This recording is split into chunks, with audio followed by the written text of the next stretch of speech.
Welcome back. Our special guest is Tina Addison, founder and CEO of Good Food for Everyone, a nonprofit organization that helps to supply healthy food to food pantries. Tina, let's talk about hunger in America.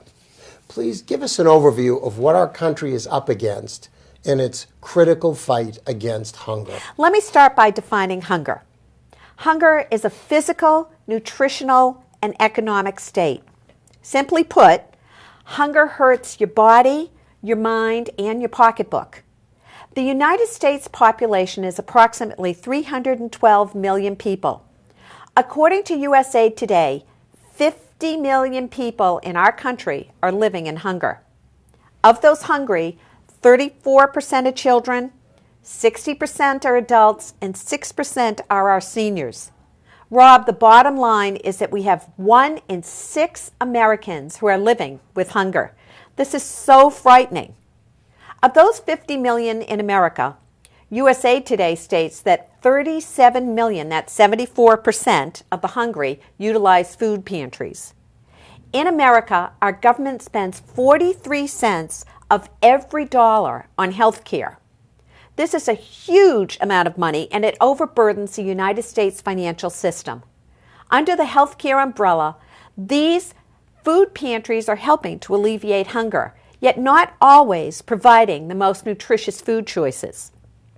Better nutrition will result in better health, thereby lowering healthcare costs for all of us.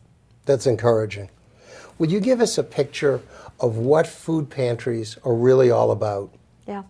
Rob, first let me make a distinction between food pantries and food banks. The food bank collects and stores food items that are then distributed to soup kitchens, food pantries, shelters, daycare centers, and many other providing programs. Let me make this simple. The food bank is the warehouse, while the pantry is where individuals go to get supplementary food for their homes. Now, there are basically 2 types of food pantries. One is where members must apply and identify their income in order to be eligible to receive food. These pantries do receive produce from their regional food bank. The second type of food pantry is the volunteer pantry.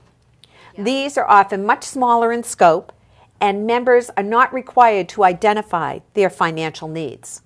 So, Tina, what's the connection between hunger and food pantries, and how does Good Food for Everyone help solve this? The food pantry is a supportive center for people in need to be able to supplement their weekly food supply. For some people who are not on any other type of assistance, the food pantry is a lifeline to prevent hunger. And for those members on assistance, it helps to alleviate some of the financial stressors due to this crisis period in their lives. Good Food for Everyone wants to encourage and empower people in crisis, towns and communities across America to grow produce and distribute the crops to their local food pantries. This would make a huge dent in the economic and nutritional needs in our neighbors' lives. These food donations would assure healthy, nutritious food on the tables of the hungry in our country. Not only in this country, but also worldwide, the current situation economically is tenuous at best. Most people's incomes is spent on housing, healthcare, and food. This economic downturn will continue to impact our already existing problem of hunger. Big problem. How are you putting these concepts into action? Rob, I am a simple woman, and this is a simple task. By combining my love of gardening with my passion for good food, I turned my excitement into a community project, and together we farmed a 100 by 100 foot garden.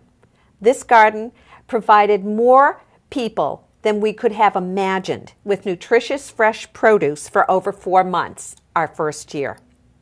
Let's take it to the nth degree, Rob.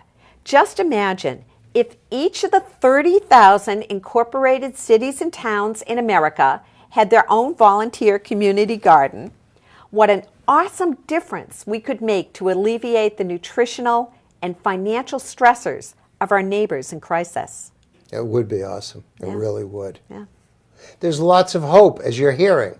Right after the break, Tina Addison will tell you how to organize your own volunteer community garden for your local food bank and food pantry. We'll be right back. Stay with us. Now for one of my favorite string beans, purple string beans. The reason I love to grow them is they're a little bit on the odd side, so often children are willing to try it. If you take a close look, they're all purple, but when you cook them, they turn green, almost like a science project.